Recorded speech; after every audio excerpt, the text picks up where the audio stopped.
in the woods among the evergreens. There stood a log cabin made of earth and wood.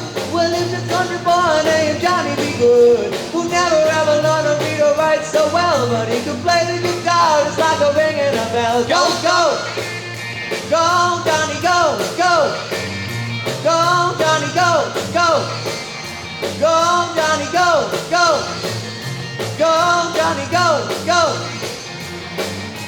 Johnny B. Good.